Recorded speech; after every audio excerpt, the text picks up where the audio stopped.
wanted to tell you, as I always do at the beginning, that these monthly talks are presented by three groups. One of them is the Judson Memorial Church, in which you are currently sitting, a church that is in the process of becoming a sanctuary, as are churches and cities around the country, in preparation for what is expected to be, I don't know what the right word is, a forced exodus of undocumented immigrants. So this is a church that I'm doubly proud to be part of, and I think you can all take a certain pride in that as well. The second sponsor is the Left Forum. That's an annual gathering of people whose political position is hinted at by the name of the organization. Academics and activists who are left of center. It's hard to see where the center is. It's fallen off the right end, but we're the left of the spectrum. And for those of you interested, we can now give you the date and the place where there will be the Left Forum this year. That is in the coming year, 2017, June 2nd to June 4th at the John Jay School of the City University of New York. That's where it will be hosted. That's where it's been the last couple of years. And on or about January 1, you will be able to go to the website and register for panels and make panels up. And if you have any questions about that, let me know, and I'll be glad to provide you with further information. And the third sponsor is Democracy at Work. That's the organization that I work with and whose folks are sitting at the table outside. And we're the group that actually produces excuse me, these events and organizes around this kind of work. I wanted to make a special announcement tonight, and that has to do with the person who has kindly sponsored tonight's monthly economic update. We encourage people who would like to sponsor. It's a way of supporting what we do. And I'm particularly pleased that tonight's sponsor is, and I hope I pronounce it correctly, Franz Pohl of Düsseldorf, Germany. This program gets around. And Franz in Düsseldorf, I want to thank you for making tonight's show possible. I also understand that this is his birthday. This month is also his birthday. So all of us at Democracy at Work want to wish him a happy birthday. And not only do we want to do that in English, but I'm about to do the same thing in German. And in German it goes, Wir wünschen Ihnen einen wunderschönen Geburtstag. For those of you who... How many people here speak a little German or get it? Oh, good, good, good. It's my first language. You can tell from my heavy accent that English is my third language. German was my first. German was my first, so there's a special pleasure in wishing him a happy birthday and thanking him for being a sponsor, which we welcome for those of you in the viewing audience. I want to again remind all of you that those that are watching, and we get from between 70 to 100,000 people around the world watch the video of this evening's event. So you are a small part of what actually sees this. We do ask all of you, and I want the viewing audience to know that all of you have contributed the $10 that we ask when you come here, so that those of you that are viewing it, if you would like to join in helping, please go to the donate page on our website, democracyatwork.info, and that'll be your way to help support and sustain. Are we needing chairs still? There's some here in the front. If you don't have to stand. Could people raise their hands if they are near a chair or have one about? Yeah. Then those folks can find a place to sit. And there are a couple over here as well, if you want. You're happy in the corner there? All right. Okay. I also want to tell you that I will be ending tonight at 9 o'clock sharp. In order to sign books that we have, some of you brought books. I'd be glad to sign them in the back when we're done. If not, there are books back there you can get. And again, if you want to get a book, a signed book or otherwise, you can always go to our website, democracyatwork.info, and all of those arrangements can be made through the website. Okay? Good. All right. As usual, what we're going to do is a few short items that I think are important, economic events to update you about since we met last in November. And then we're going to jump into trying to do an analysis, not so easy, of Mr. Trump and his economic plans and where he's taking us in his own mind and possibly in reality too. We will have to see. I want to begin tonight with answering a question a number of you have asked. You have wondered why I don't do more analysis of the defense spending of the United States, of the role of the military and so on. Perfectly reasonable things for you to want to know about. And the reason I don't is that others do that a good bit, and I don't think it's all that useful to reproduce what I'm assuming you can find elsewhere. But in the event that you haven't had the time or interest, I thought I would give you the overall information that most of you seem to want. And the numbers I'm about to summarize for you come from a perfectly good source, Bloomberg News. So we don't have to worry that any effort is being made here to shade it in the direction. And Bloomberg, takes it from Jane's Defense. That's the best source of information about military armaments, basically in the world, that everybody makes use of. And I'm going to give you the numbers for 2016, the year that is now coming to an end. So here are the numbers. In 2016, the top 10 countries, in terms of how much money, dollars worth, they spent on all defense, Air Force, Army, Navy, everything. The top 10, you're going to be very proud now. Among the top 10, the United States is number 1. Spending in 2016, $622 billion. Okay?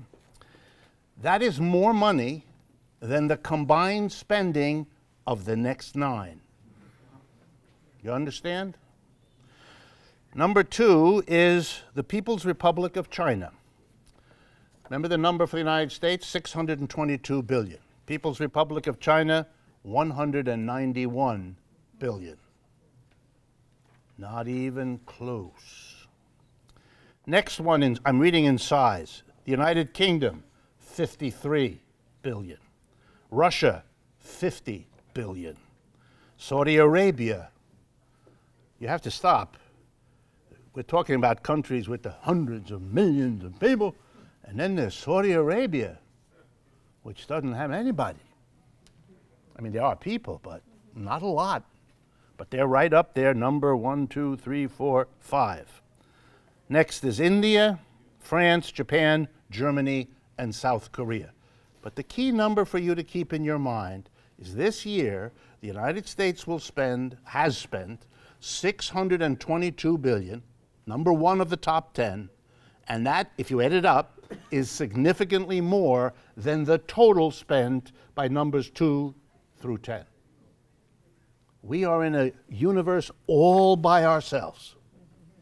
We spend more on the military than anybody has ever imagined in the world. And this at a time when we have no adversary. We don't. We once had the Soviet Union as the other superpower. It's a superpower. Soviet, again, to remind you, Russia's spending $48.4 billion to the United States' $622 billion. Something for you, I think, to think about. Next item. A country that you may not be paying attention to, but you ought to. It is not getting the kind of attention that it ought to, but it is in the process of dissolving, and along with a whole host of countries. Mexico is one, which, if the immigration I mentioned before were to continue, will be a country that goes from disaster to whatever the next word is that we don't really have readily available. What you talk about, a failed society, a collapsed government, an impossible economic catastrophe. Those are the language words that we will be using for our neighbor to the south, because they can't function. They cannot survive. They have been living in large part off of oil, whose price collapsed, as you know, over the last few years. They have been living, the second largest source of income from abroad is remittances. That's money sent home by Mexicans who come mostly to the United States and work. Those people don't have work anymore, and many of them have to go home. For a Mexican immigrant working in the United States over the last few years, sending home half or more of his or her salary, try to imagine, to a poor country whose oil revenues have collapsed, what it means that not only is the money from the immigrant not coming back to Mexico from America, which they needed, not only has that stopped, but even worse, the immigrant's coming. The money stopped, but the immigrant's coming. To do what? There's no work. There's no place to go in Mexico. There's no job. Nothing's left.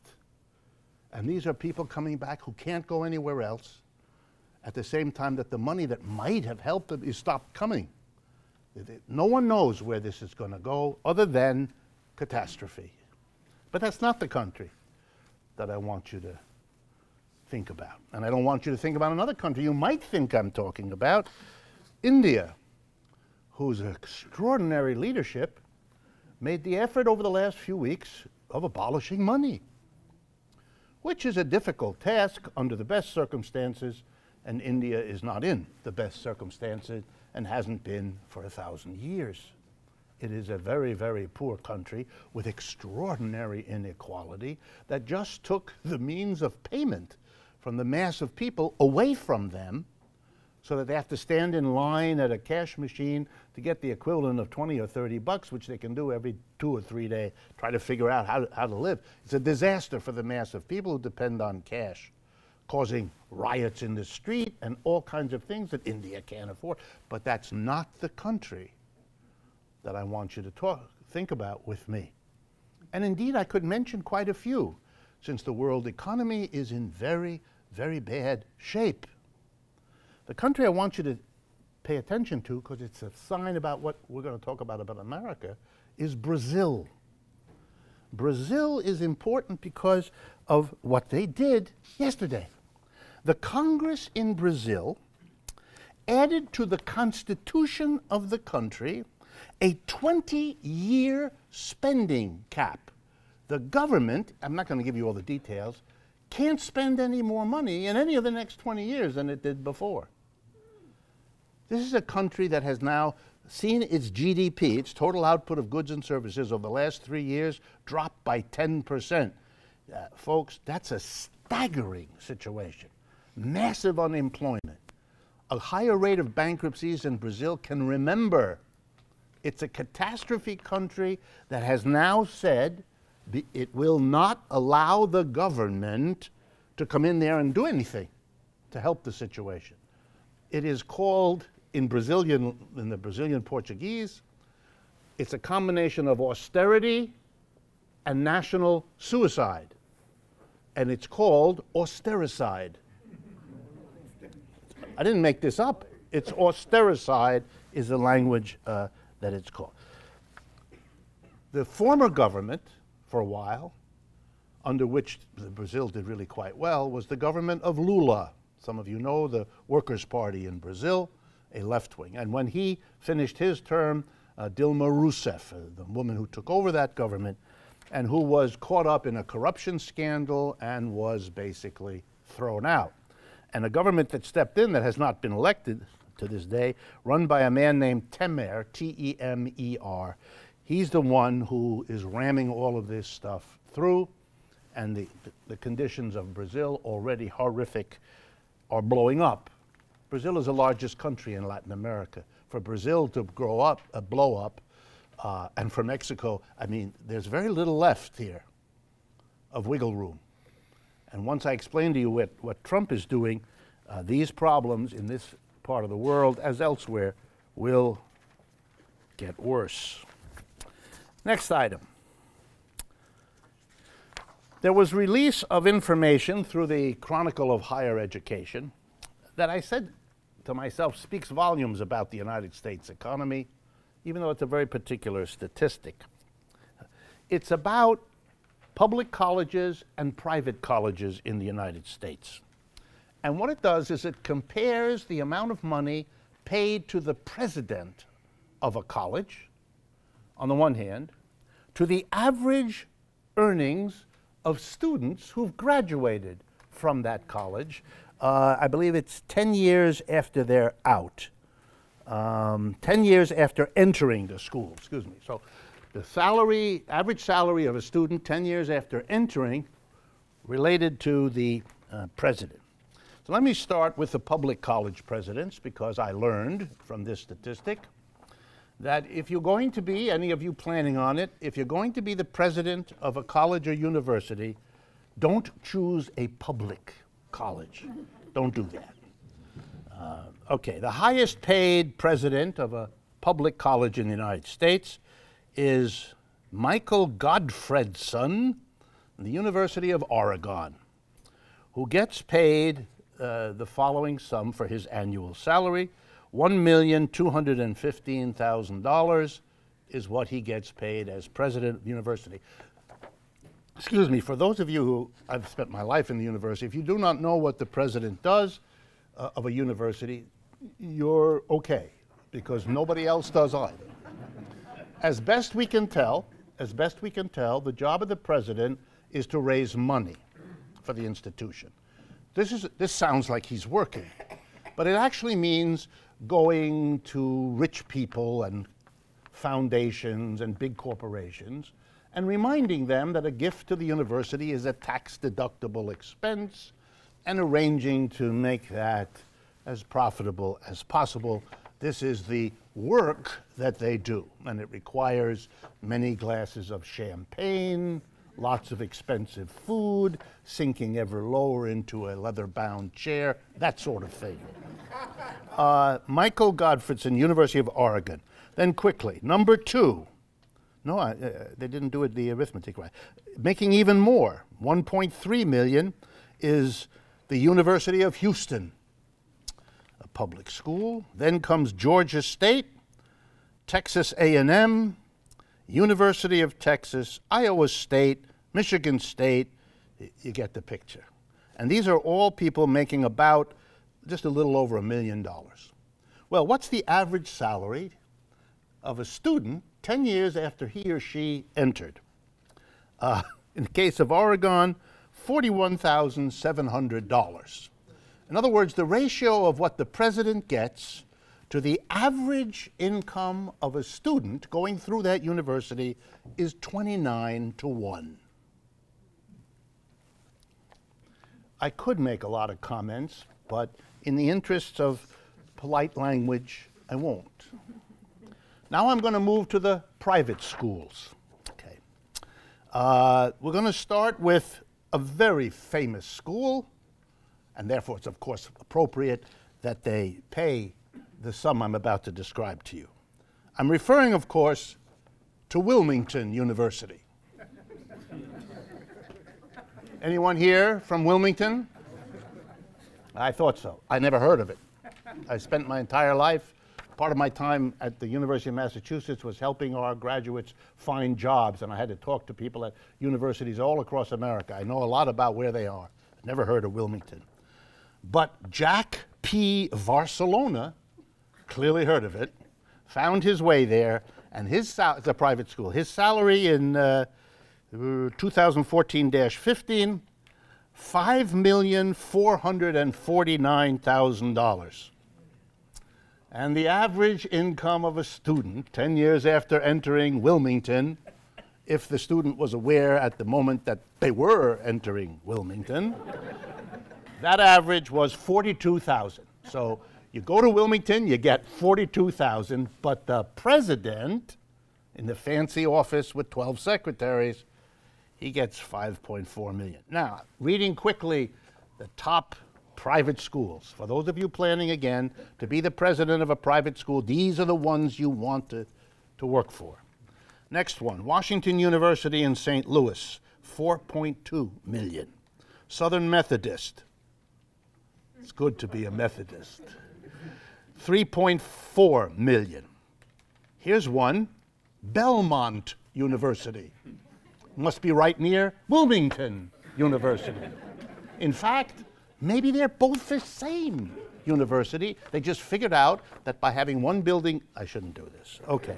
Next, University of Pennsylvania, which I believe is the only female, yes, the only female of the 20, the 10 public and the 10 private, one female, Amy Gutman at the University of Pennsylvania is pulling in $3 million a year. Then Northwestern, Columbia, University of Chicago, Trinity College in Connecticut, and Cornell University. These are the places you want to go if you're going to be the president. What in the world is going on?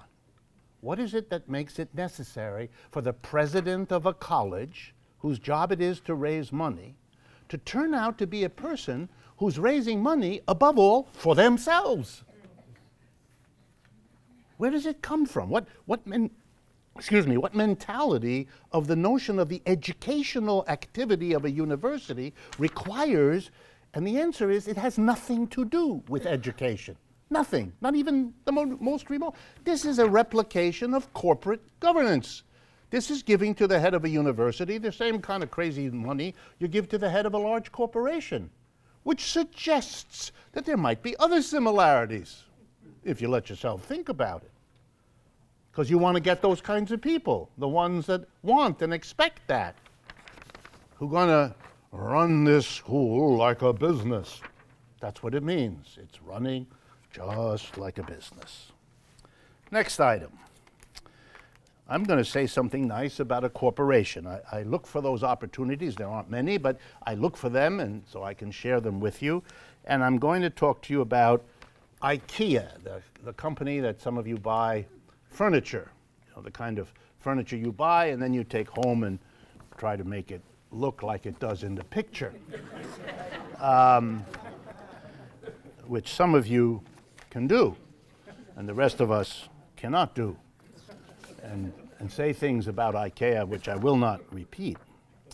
Why is IKEA in the news over the last month? And here's the reason. They have come up with a new plan, IKEA has. And under the plan, IKEA's, how do you say it? Am I pronouncing it? IKEA or? IKEA, my mistake, sorry. IKEA. They have 13,000 workers here in the United States. Most of their workers are elsewhere. They're a Swedish company by origin. The 13,000 workers in the United States are going to get up to 4 months of paid parental leave for the workers. That is, mothers and fathers, both, that's the first interesting thing, whether they are the birth parents, you know, physically the parents, or adoptive parents, or foster parents, will all qualify. Now that's really interesting that IKEA has done this. But I want now, of course, to drop the other shoe.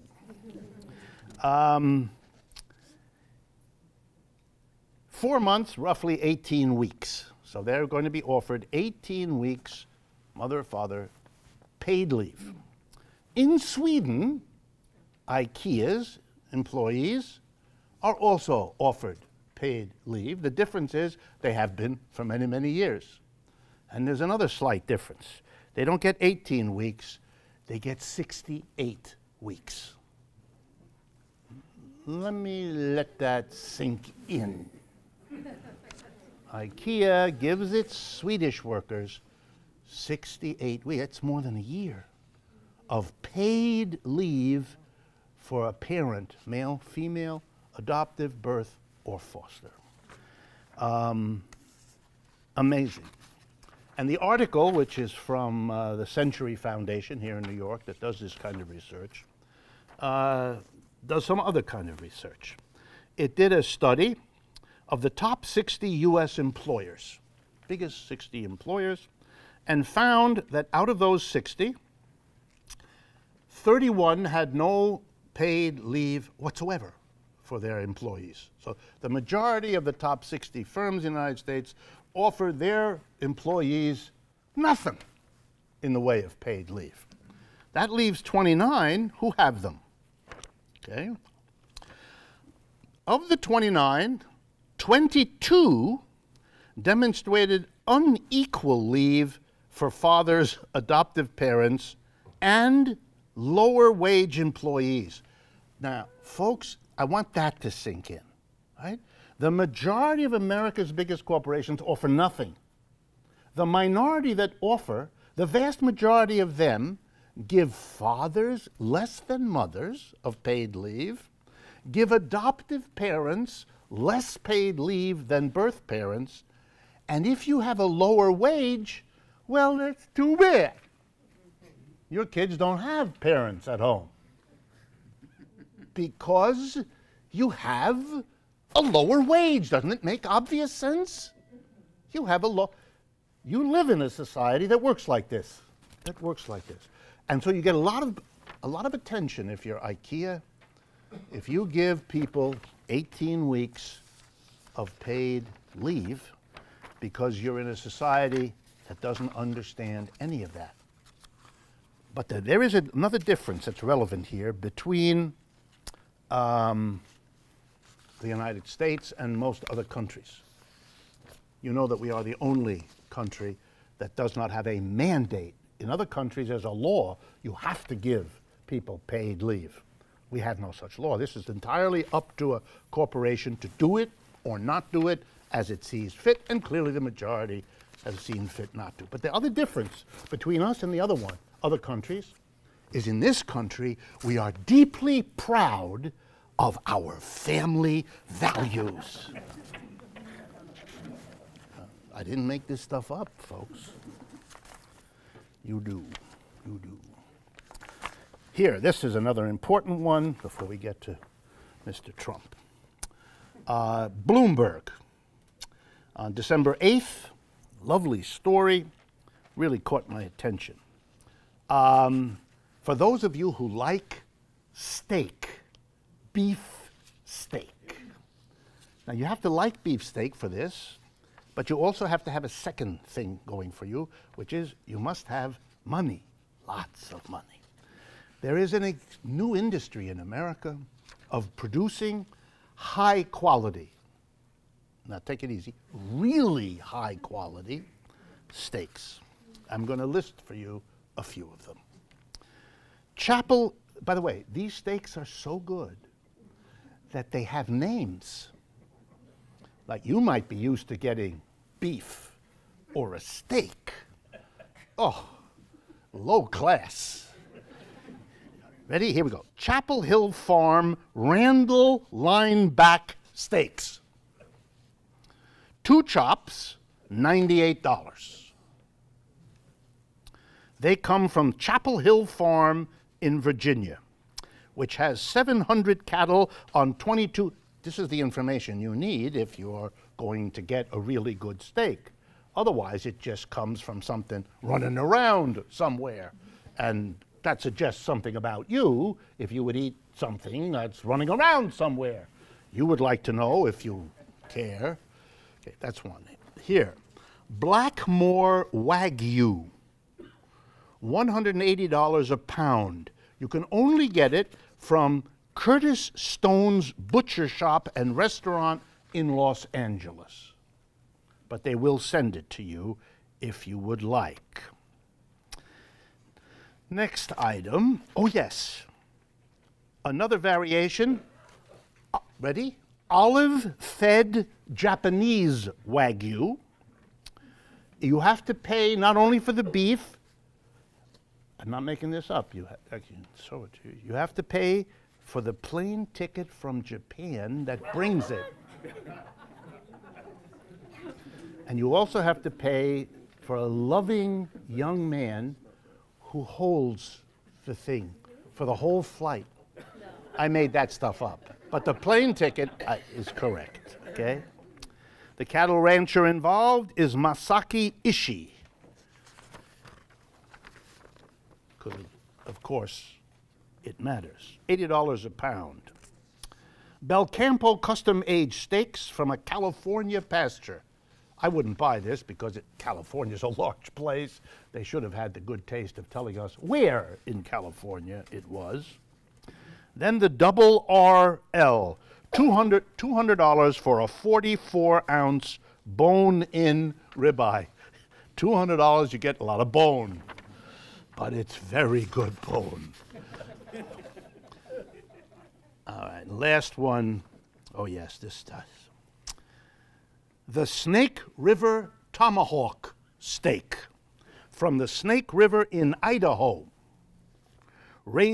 Cows raised along the picturesque Snake River. See, the picture that the cow is looking at does something for, well, you scoff because you buy it at Christie's. And you're not even sure that what that is, are you? You know what it says on the label, but what it is, etc. Right? So the Snake River Tomahawk, $119 for a 2.5-pound steak. You get it directly from the ranch. There is no other way to get it. When a society collapses and divides itself into a tiny number of people with a lot of money and the rest of you, this becomes exciting financial news. And this comes out of Bloomberg News, because they know who they're serving, and I just want you to know, when you eat that hamburger, somebody else is eating another kind of animal that has the same name as yours, but oh my goodness, is it different. You shouldn't feel bad about it, although I can't imagine what other feeling you could have about all of this. Okay. So now let me turn to why you all came here, I hope, and that is to do some serious work about Mr. Trump and what he's planning to do and what all of this is about. I have to begin, of course, and please keep this in mind, by telling you that it is difficult to be sure of what Mr. Trump is going to do. He says different things at different times. There's a difference between what he said on the campaign trail and what he's saying now. I assume there will be yet more differences once he's sworn in January and then is the actual president and not just the president-elect. On the other hand, enough has happened now since, well, in a month, roughly, a little over a month, that we can say a few things. Okay. So first, he's different from other Republicans, and he's different from most Democrats in the way he wants to be, which was epitomized by the intervention around the Carrier Corporation in Indiana that I'm sure many of you read about or saw on television. Now, what is that? On the one hand, yes, of course, it was a photo op, it was a stunt. He got called out by the local union leader there for having wildly inflated the number of jobs he saved. All of that's true. He's a showman. He's always been a showman. He likes to do that. You really oughtn't to be surprised that he hypes what he does. He always has. A man who spends money, which I assume you all know, not to build buildings, but to pay the owners of the buildings that he can put the name Trump on the building so that the masses of people going by think it's his building when what it is his sign. There's a man who's concerned about image and hype and all the rest. On the other hand, I believe it would be a mistake not to see what is seriously going on here. And there's a lot of economics to be learned. Let's assume he carries this out. Let's assume that he is going to be shaming companies. He's done that now, not just with Carrier. He did it a little bit with Boeing. He did it a little bit with 2 or 3 other companies that you've noticed.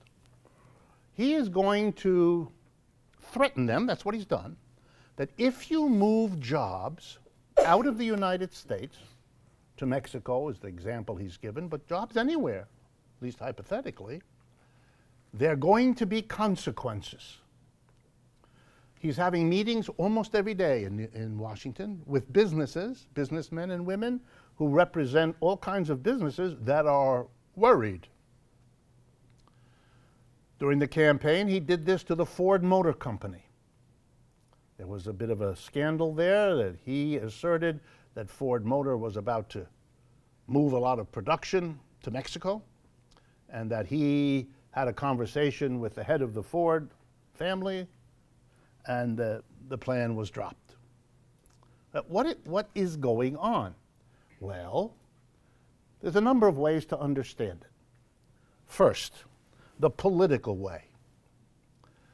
For most of the last 50 years, it has been the Democratic Party that positioned itself, promoted itself as the friend of working men and women, the party that would protect you as a working person from what might otherwise happen to you if the Democrats didn't protect you, and the Republicans, who are seen as the business employer party, did with you what they might otherwise have done. The Democratic Party positioned itself that way. And even when the Democratic Party didn't do all that much, it could pretty safely point to the Republicans and say to working people, that would be worse. So vote for us, the Democrats, because that would be worse. And the Democrats did it. And as the country moved to the right over the last 30, 40 years, the Democrats kept saying that they would protect working people, but they didn't do much of it. They let most of it go. They still did enough, they thought, that they could make the old claim, better us than those Republicans, and working people would support them. And then they looked at the demographics, and they saw that the number of non-white people was growing, and they would tend to vote for Democrats who promised to protect them. And the number of women entering the labor force was growing, and they also tended to look more to the Democratic Party. They looked at the demographics, they looked at the growing non-white part of the United States, they looked at all of that, and they thought they had it made. They would protect the working people, the immigrants, the women, the non-whites, and they'd win the election because that's a majority. And it was running that way. And that worked even as late as Obama. And it left the Republicans with a very dark future for themselves. They might have tried to go after the immigrants. There were some Republicans who thought you ought to try to do that. That didn't go anywhere. Maybe try to do something with African Americans. That was a real long shot. That didn't go anywhere.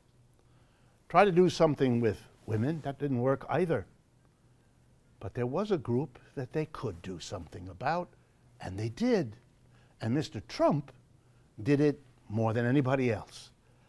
He fooled them and said, the very people you've always thought were in your corner, because you always presented yourself as the protector of working people, I'm going to surprise you like a sneak attack.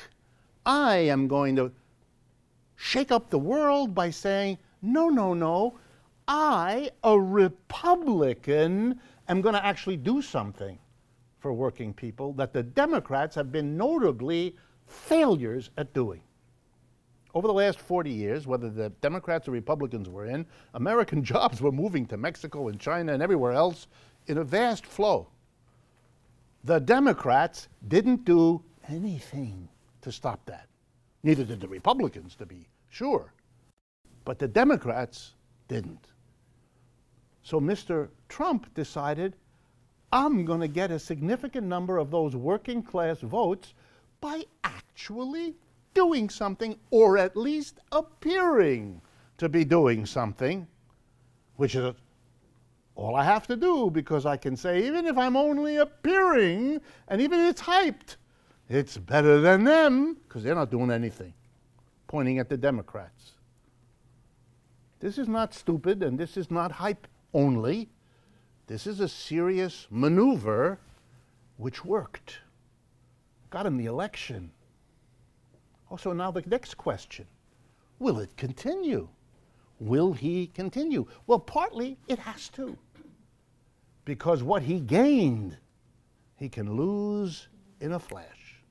If it appears, as it already in some ways does, that these are just photo ops and not really going to do anything, people are going to turn on him as fast as they turn toward him. They'll turn away. If the Democrats learn, and I recognize this is a long shot, but if the Democrats learn from this, maybe he will lose it as fast as he got it. But in order for him to stay in power, and I don't just mean in the next election, but to stay in power in terms of anything he can get done, he is going to have to intervene in a kind of dramatic way, either through legislation or through public shaming of these companies. He's going to have to stop them from moving, which he is clearly, that's the way he's talking, about to do. What could happen here? Two things. One, he could fail. The traditional Republicans who never do that, who don't believe in that, who have an ideological fundamentalism that controls them, that says government should never intervene in what the private sector does, because private capitalism is, as we know, governed by the invisible hand of God. You all know the invisible hand theorem of Adam Smith. Adam Smith is the patron saint of capitalist rationalism. Adam Smith wrote, if every man, he didn't recognize the multiplicity of gender in those days. If every man pursues his own, remember, if every man pursues his own self-interest, it'll work out the best for everybody, because it's as if the self-interest of all men was guided by the invisible hand of God. Translate this into English. I mean, American English. Do whatever you want, it'll all work out. You don't have to worry about anybody else. Go get it for yourself, and it'll all work out the best for everybody. This grotesque nonsense is a rationale for doing whatever you want, because you don't have to worry about the negative consequences, because there aren't any. It'll all work out. God himself is making sure. This is wonderful. So it governs a fundamentalist economics. The government should never interfere, because what each of us is doing, every business, every worker, every employer, will work out for the best for everybody. The Republicans who believe that can't have Mr. Trump directly interfering and telling a company that it may be best for you to go to Mexico, but you're not going. That's not Adam Smith. That's not even close. Wow, let's follow this a bit. You're going to intervene the way you did with the carrier company. The carrier company explained, by the way, Carrier isn't an independent company. That kind of got lost in the stories. Carrier is a subdivision of United Technologies, which is a major defense producer.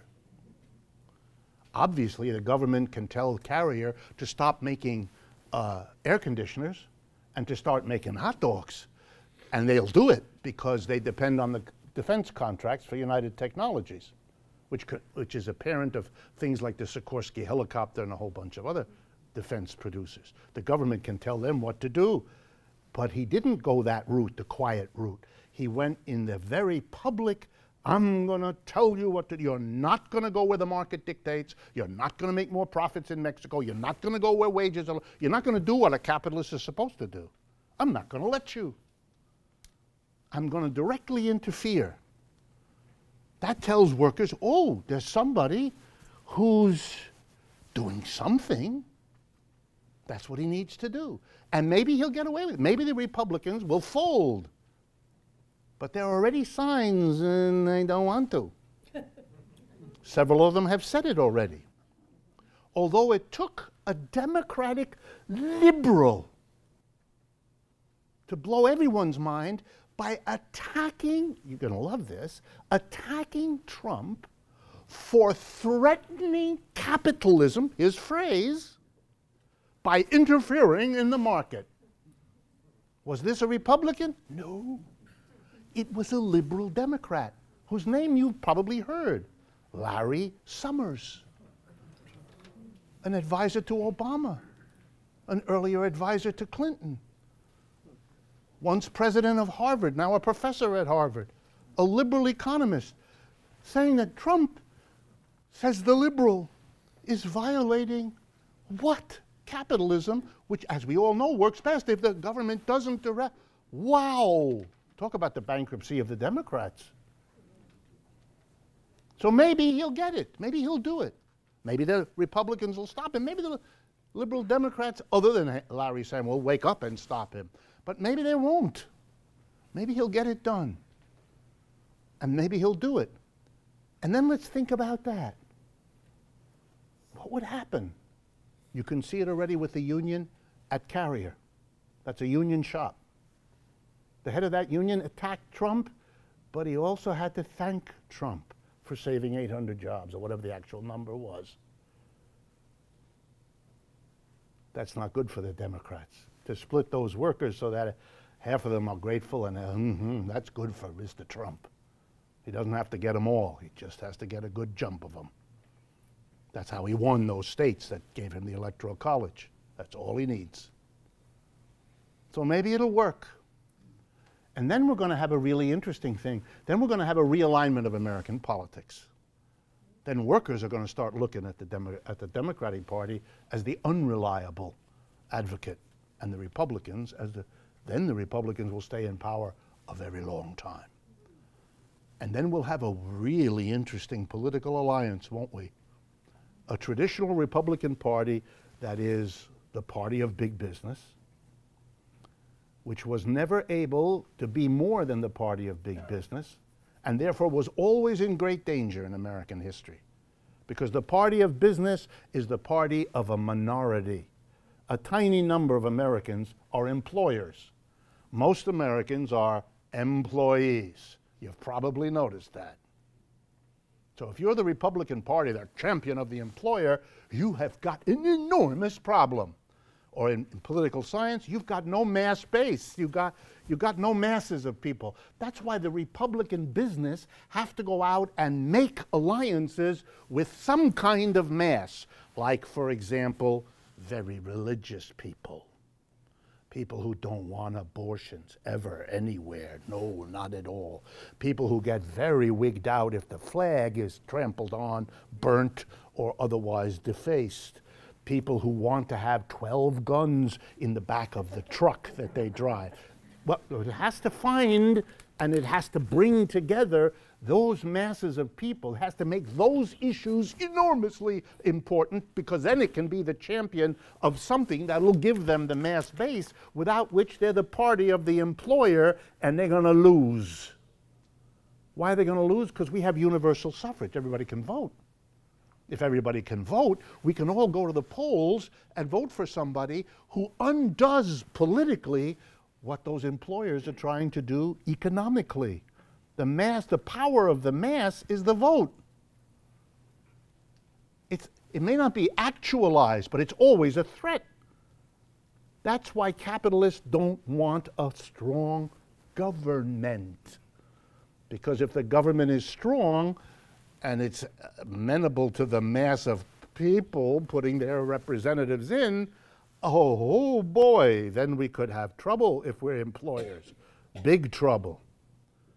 So the mass base has to be the kind of mass base that will support the notion that the government is small and can't bug the business community, and yet feel loyal to that business community at the same time. And that's why they needed always to be allied with religious folks, patriotic folks, all of that. Gun carriers. But if they can add to that coalition, without which they couldn't survive, a significant portion of working people because they're prepared to do something, wow, And that's Trump's challenge to the Republicans. He says to them, that's what his primary race was, you are all fuddy-duddies. Mr. Bush, Mr. Rubio, Mr. Cruz, all of them. You don't get it. You keep babbling on with that Republican stuff, you're going to keep losing. You've got to come up with something new, and I got it. I'm going to get you a cut of the working class, and I'm going to do it in the only way you can, by actually doing something for them. And if you don't like it, go back to being, he loves this, losers. You're going to be losers. You were even defeated by an African American, which he told them, you're losers. You shouldn't have had that. You didn't figure it out. I'm going to figure it out. So that's his first step. He's going to be what? And that frightens folks, because that sounds like a powerful right-wing government. You got it. That's what that is. That's the whole point. Of course it is. And who's going to stop it? Nobody. Who? How? The Democrats, they don't know which way to go. The Democrats did have a chance to capture all of that. But that was Bernie Sanders.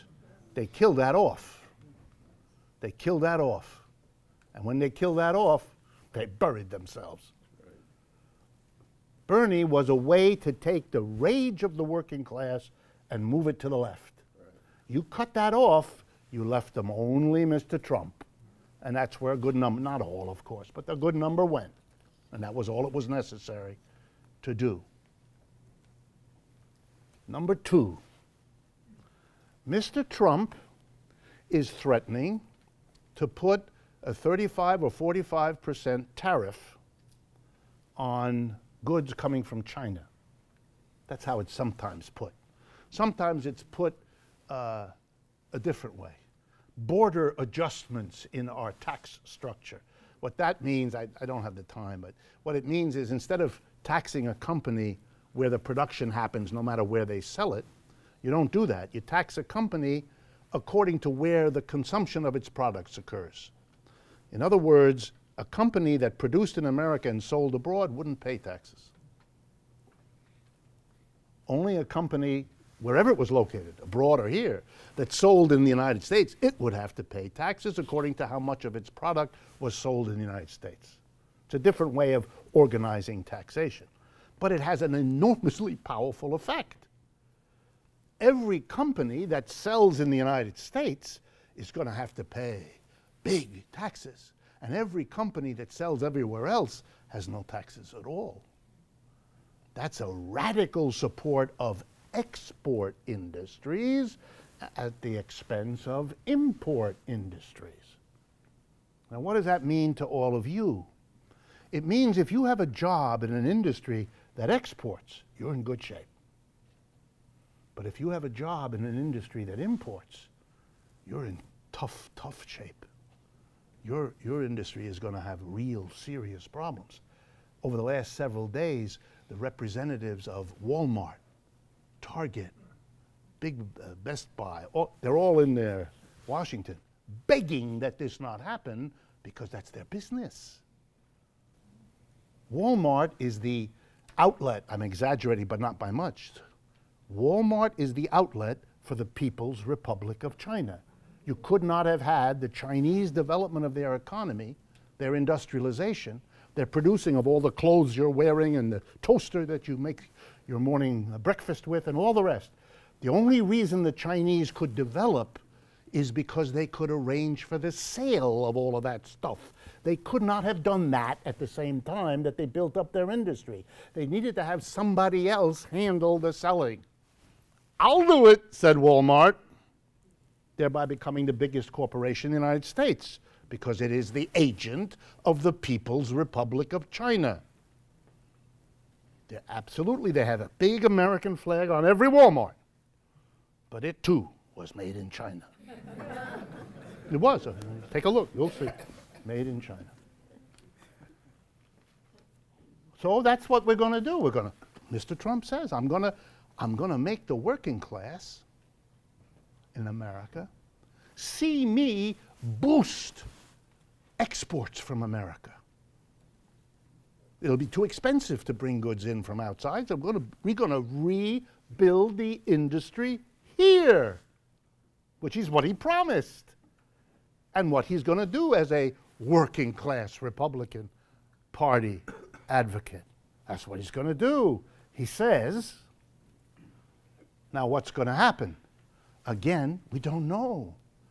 Because the enemies of all of this, Walmarts, they're mobilizing all of their people. You know another big company that brings in enormous amount of stuff that would be hit with a terrible tax? The Koch brothers. They didn't like him anyway. Now they don't like him more. And you don't want that if you're a Republican. Now you're beginning to see the contradictions. He has to go there if the Republicans are going to survive, but if he does it, he's attacking the Republicans, or at least many of the people who support the Republican Party. How's he going to work that out? I have no idea, and I'm very sure he doesn't either. No, that's not really a criticism. It's very hard to know. That's going to be played out now with the industries that stand to gain, siding with Trump for what he's doing, and the industries that stand to lose, pushing against him. And the question will be, how many industries spending how much money? That will determine which way this goes. For the mass of Americans, they won't be told enough to understand what the hell is going on, which is partly why I'm trying to explain it now. Taxes, in another way. He's promised to cut the corporate tax rate. I've told you about this in previous sessions. Let me do it again so you get it. It's really not complicated. In the United States, we have an official rate that corporations have to pay on their profits, a corporate profits tax. The official rate is 35%. So here's how it works. A company sells whatever it makes, subtracts from that amount of money, whatever it gets from selling, what it costs to produce it. The difference is the profits. And then it pays 35% of that to the federal government. That's what a corporate profits tax is. Trump has said he's going to cut it from 35, and then there's different numbers, but it's been as low as 15, sometimes 20. So a major reduction. And what's the rationale for that? It's less of a reason for companies to go abroad, where they can get away with paying lower taxes than they had to pay in the United States. Now they won't want to go so much because the United States is lowering the tax. That's the plan. Okay, what's that about? It's creating jobs, right? The idea is companies that would have gone, maybe even companies that went, will now come back, since the rationale for their having gone is now removed. And they can come back and be not taxed the way they were not taxed in wherever the country is they went to. So you notice a pattern here. Whether it's jawboning a company, whether it's changing the incidence of taxation, lowering, it's all about jobs being... Mr. Trump is positioning himself as the strong provider of jobs for American working people, particularly in those parts of the country that have been savaged by the collapse of industry, which is what we call the Rust Belt or the old Midwest, or all those, and it's all over the country, the places where the jobs disappeared. New Jersey, New York, lots of places around. And let's be honest with ourselves. He's actively doing it. Our previous presidents, Obama included, didn't. They could have, but they didn't. The Democrats didn't, and the Republicans didn't. He's doing it. And therefore, you shouldn't be surprised that he's getting all kinds of reaction, because he's doing something. And we don't know how far it'll go, but wow. Now let's explore where this is going to take us as a country. What's going on here? Well, number one, I already told you. He's violating the rule of capitalism, which is the government keeps out. That's the rule of right-wing people, of employer people, of conservative people, of Republican people. to show you how chaotic his government is, he named as the Secretary of Education a multimillionaire woman from the upper Midwest, Michigan or Minnesota, who believes that, I quote you now, that the market should govern education, that we basically shouldn't have public schools, private schools, because that's a private thing, the government's hands are out, will be better. This is an article of faith. She has worked, she and her husband, I believe it's the Amway Corporation that made them billionaires. So they've been working on this as private citizens for a while, and now she's going to be the head of education for the whole country. So he names a person who believes that the way to go is to get the government out and let the private sector, which is what he's exactly not doing. He is intervening to create jobs, to build jobs. His whole career, his chief position as a Republican president is based on what he just celebrated in giving to a woman the job. And by the way, the Texas governor, in an act that really will go down among all of his I assume you all saw that. Mr. Perry, a man of whom even his mother once said, "Not the sharpest knife in the drawer." And I don't mean to be mean. That's not true. I do. But you remember him from television when his campaign dissolved, when he said he was going to get rid of 3 departments, and he named the first, and he named the second, and he couldn't remember the third. The third one he couldn't remember is what he's now the head of. Yeah, you have to laugh because this is Woody Allen-esque, you know, or Steve Colbert. Somebody, you need a good comedian to come up with you named the person to run. Yeah, it's unbelievable. What? Yeah, Groucho Marx, not the other Marx. Both Marxes would have comments about this, but in a different style. He too is a free market advocate, which means let the oil companies, he's from Texas, let the oil companies do their thing. So we have free market advocacy, at the same time free market blown away by a big powerful president who's going to tell corporations what to do. This is chaotic, this is incoherent, but it is a way of holding on to the political plan that he has, which did get him quite far, if you think about it, when nobody thought he could. So the last laugh is there. Let's follow it out. Let's suppose it works. Let's suppose he keeps the jobs from going to Mexico. Let's suppose he puts the tax on the Chinese goods coming into the United States. When I say Chinese goods, again, please remember, half, roughly, of the goods that come to the United States from China are produced by subsidiaries of American corporations. Calling them Chinese is accurate as to where they were produced and as to the nationality of the workers who made them.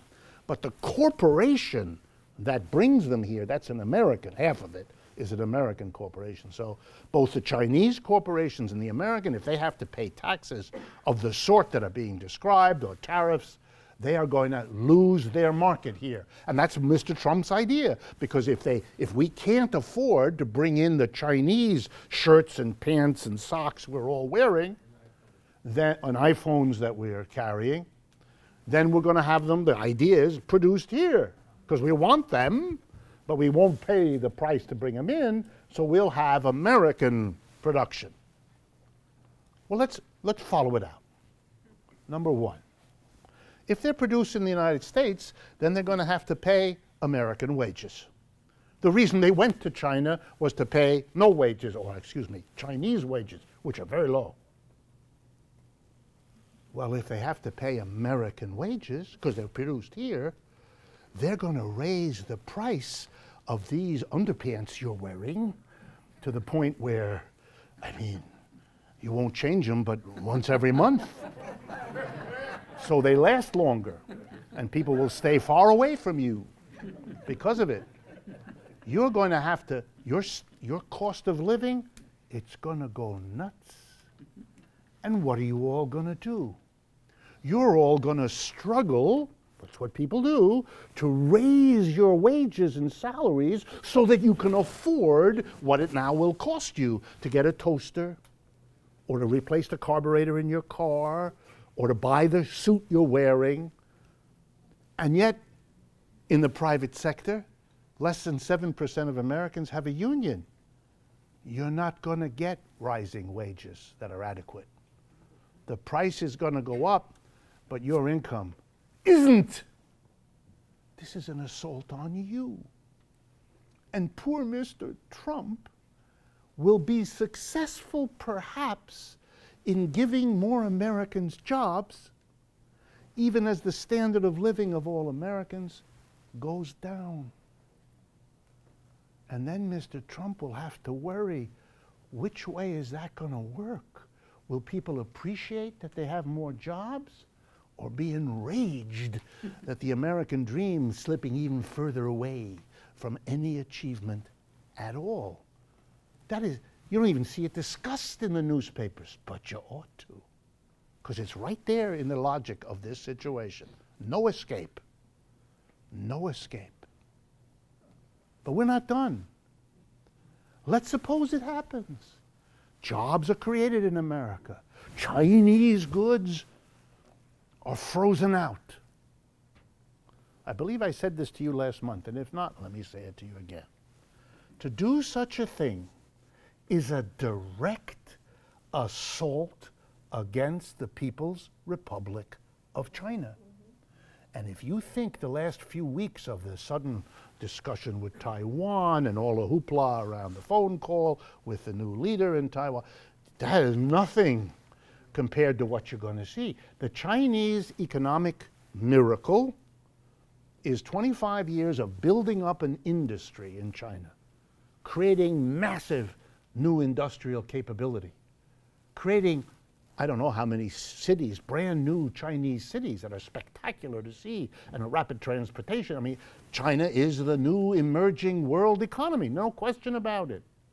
But it is an entire economic miracle built on exports. China made this strategic decision, very smart, back in the 1980s and 90s, that the only way to grow quickly, to industrialize, to become a power in the world, instead of the plaything of Western colonialism, which China had so long been, was to become the producer for everything in the capitalist world. That's why we're all wearing and etc. Chinese everything. They did it. They produced the quality at the price nobody could compete with. You close that off, what are the 400 million people that over the last 20 years left the countryside in China and moved to the coastal areas where most of their industry is located? What are you going to do with these people? You send them back into the countryside? There's nothing for them there. Leave them unemployed in the big cities? You will have a revolution in China. And no one knows that better than the leadership of the People's Republic of China. You are leaving them no option. They might try, and now you get the notion of economics, they might try to solve the problem of the United States closing itself off by dumping all the stuff they can no longer sell here in Latin America, Asia, Africa, Europe. The European economies are in such trouble, they can't handle this. What are they going to do? Close themselves off? They can't do that the way we do because they're not organized and unified enough yet. And the irony is, if Americans try to export and compete with the Chinese in Asia, Africa, and Latin America, they will beat us. Because they pay those wages and we pay the ones here. They can't win that way. So that'll undercut the... you get a sense of it all being blocked? Good. Too much is going on here. It can't, I mean, the odds that this is all going to work out, you got to believe Adam Smith and God's direct intervention. I don't mean to be disrespectful for those of you who think that's going on, but you'd have to rely on that. And that's an iffy proposition. You can't do that. You are declaring war on a world economy because the United States, and here I'm going to quote Mr. Bannon. You all know he's the guru behind all of this. Mr. Bannon was defending himself right after the election from the charge that he's a white supremacist, alt-right national, and all of that. He said, no, no, no, I'm not any of those things. I'm just I'm an economic nationalist. That's what his self-definition. But in a sense, I hope I've given you enough to understand that's it. That's what this is. It's a kind of economic nationalism. But it relies on the mass of the working class not understanding that if they get the jobs, they're going to get the whacking of their standard of living they've never seen before. And it also means you're not facing the risk that the trade wars that are coming, if the United States does this, have a nasty habit in human history of becoming military wars a few years later. And then we will pay in blood for this extraordinary shifting that Mr. Trump's election has begun. So those of you that are scared, that's exactly what you should be. People who aren't scared are not paying attention. That's okay. A lot of human beings handle scary things by not paying attention. But the risks here, there's always somebody who laughs at it's like that Charles Addams cartoons, you remember, he always had that.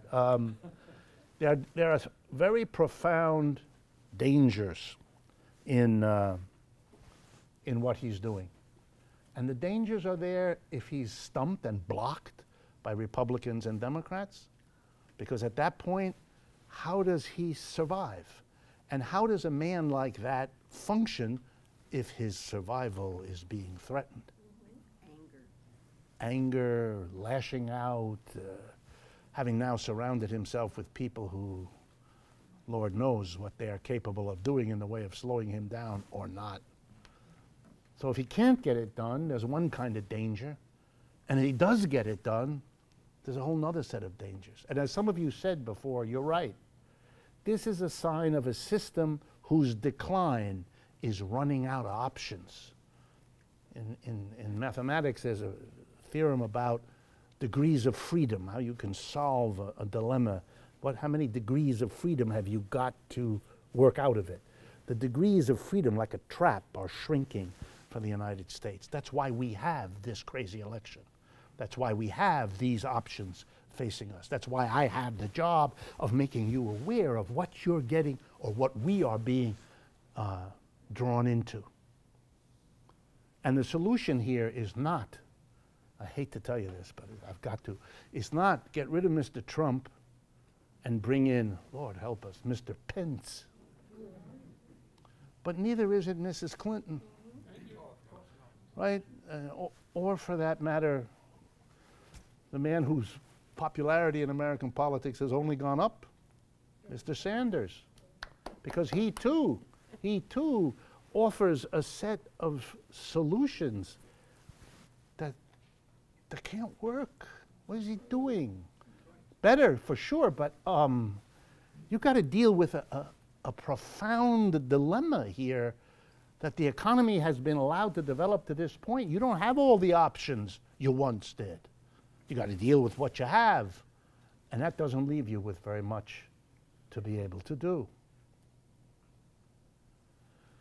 So what is, in my remaining 15 minutes, did I have that right? Yes.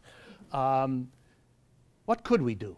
And here I'm going to tell you some things that you've heard me talk about before, but I hope, having laid out this situation a little bit for you, that you can see why this becomes a direction out, and in my own humble opinion, that humble is just there for dressing, the only solution that we have. It's not to, as I say, to get rid of Trump and get in one of the others. They have failed. That's why we have to have the extremity of Mr. Trump. the extremity in its way of Mr. Sanders, to the great discomfort of the middle. For those of you who can, read the New York Times, the upset of that newspaper. Its rage, its frustration, its grasping at anything that might undo what is going on is really reveals everything I've been trying to tell you, including today's banner headline in which it is trying to blame the Russians for the outcome. This is so extraordinary effort. You know that most countries, most major countries in the world, have for decades been interfering in the elections of other countries. This is normal, especially the United States, but not just, you know, anybody who can does. You might even say it's the invisible hand. I wouldn't say it, but one could say it. So what is solution and what does it look like? I don't think it's this or that policy. I don't think it's this or that politician. I think we're beyond that. We've tried all that. It's done.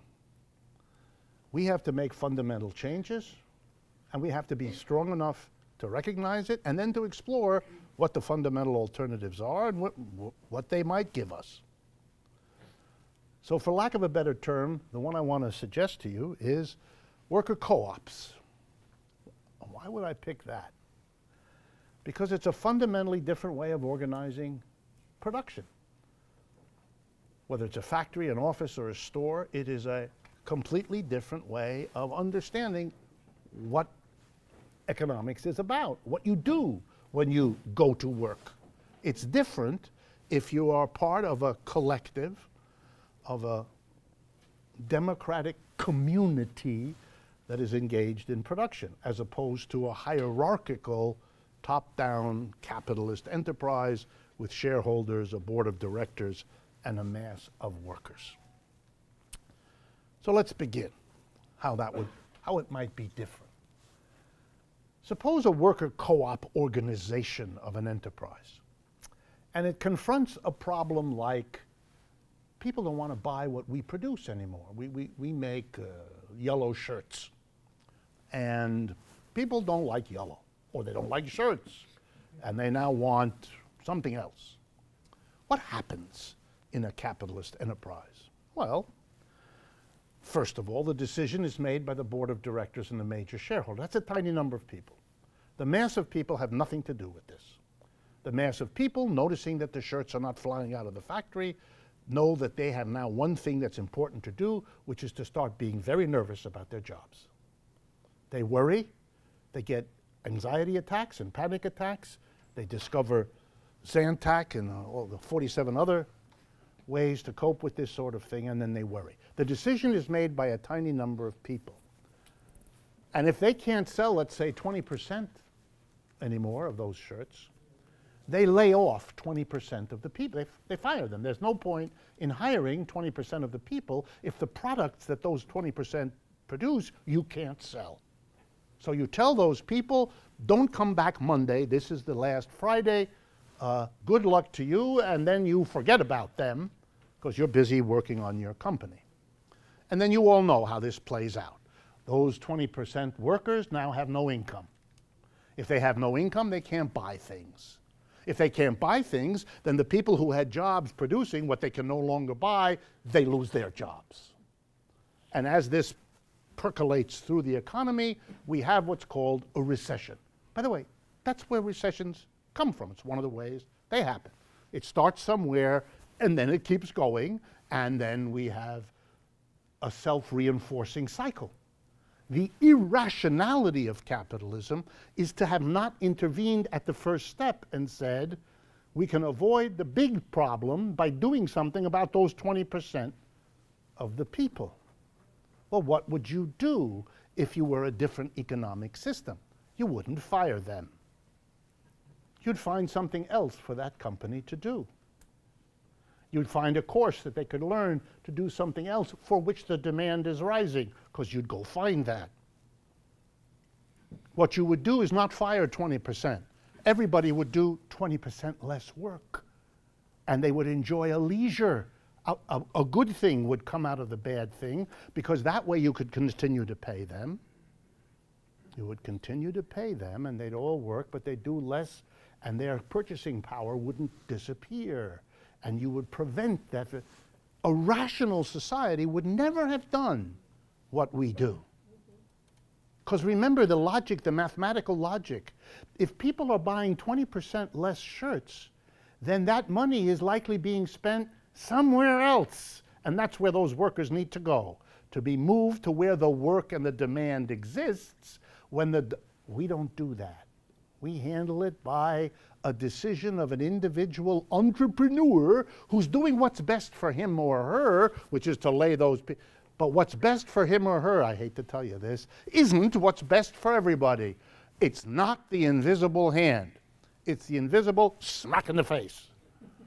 And it hurts. I didn't pay this fellow to laugh. He pays to get me in here and laugh. Okay. To say this in economic language, a worker co-op has a different set of priorities. It's not driven by profit first. It's driven by work, by the relationships of work, by the relationships among people at the work, by the larger society's well-being, all of which become part of what it is the people who run the enterprise normally think about when they make decisions. You get a different outcome because you have different goals, and you have different people sitting in a different relationship to one another making the decisions. Now, I can't defend all of this in one step. But you know this is what we ought to be discussing, because if I'm right and this is a way out, we are desperately in need of a way out, because everything I told you before is we don't have a way out. Let me give you another example. Taxes. In our system, we have a fundamental contradiction in our tax structure that you have to appreciate.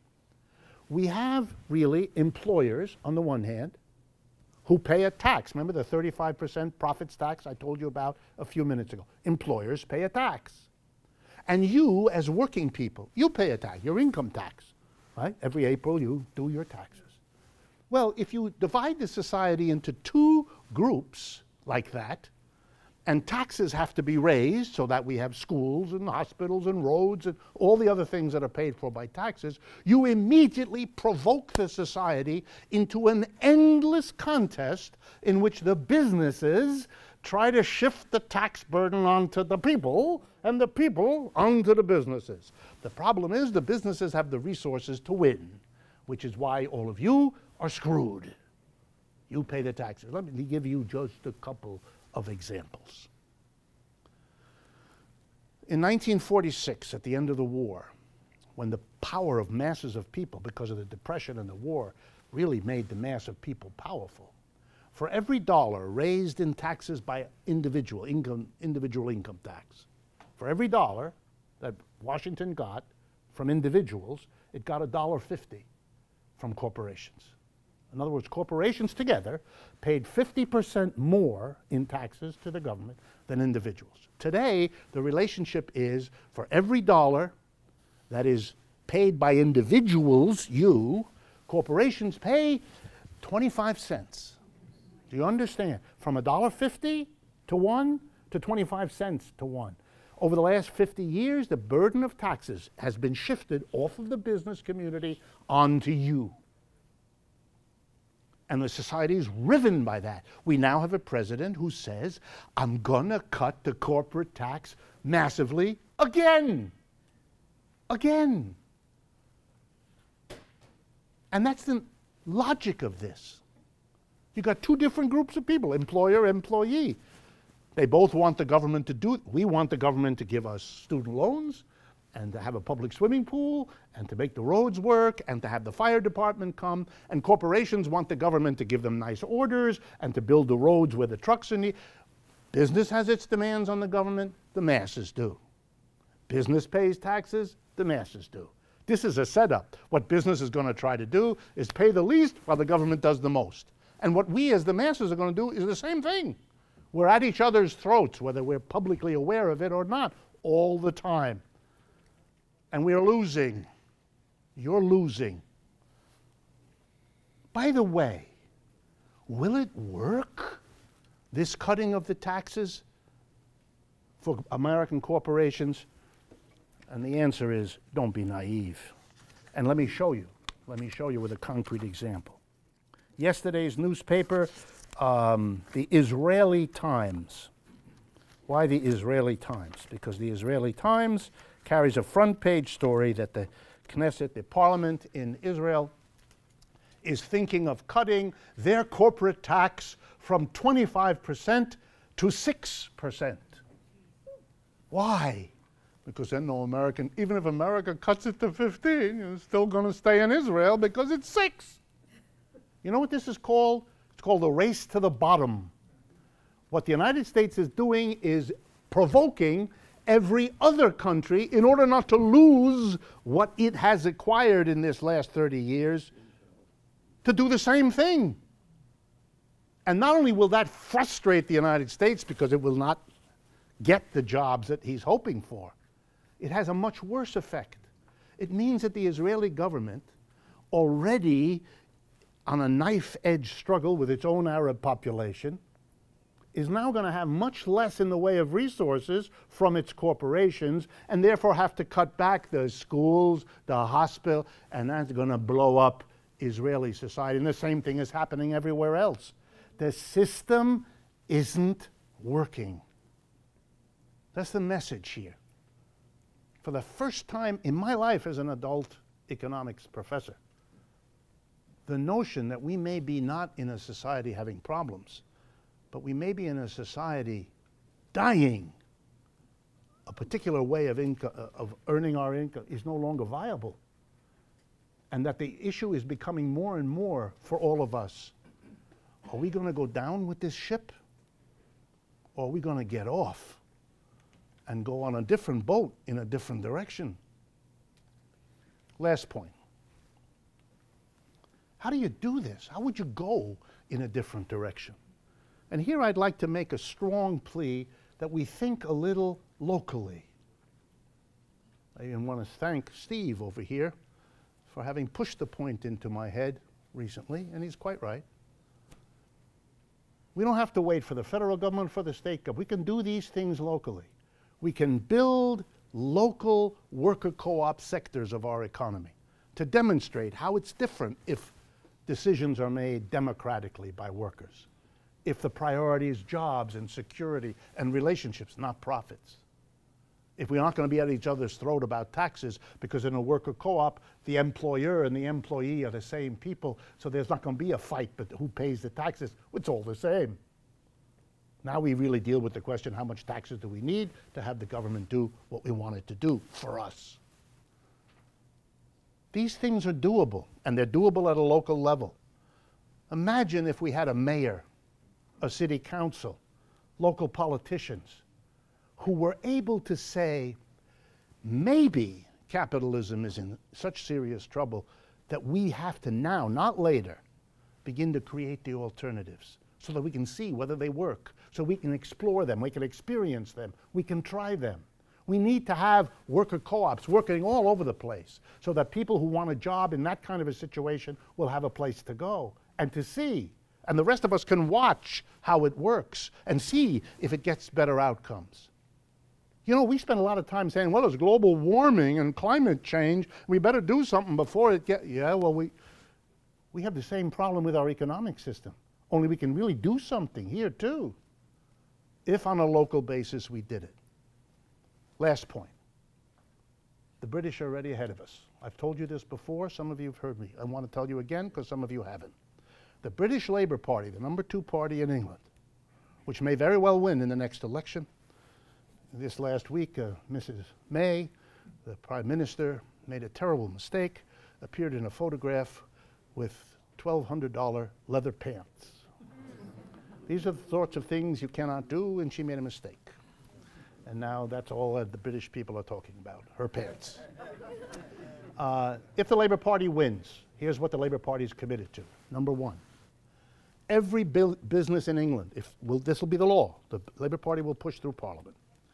Any business that decides to close that decides to move, that decides to sell itself to another company or decides to become public in the sense of selling shares, will have to give its own workers what's called a right of first refusal before they do that. In other words, the company, before it can do any of those things, will have to turn to its workers and say, you can buy the company from us and run it as a worker co-op. You become the owners, you become the directors, you're the employer and the employee. And how will the workers get the money to buy the company? The British government will lend it to them. Why? Because the British Labour Party has decided that to build a worker co-op sector of the British economy is a necessary, protective step forward for Britain in the new world of a capitalism that doesn't work real well. They say all those things. So it's not just occurring in an extraordinary church basement. It's actually out there in the open. All right, folks, we've come to the end. Thank you very much.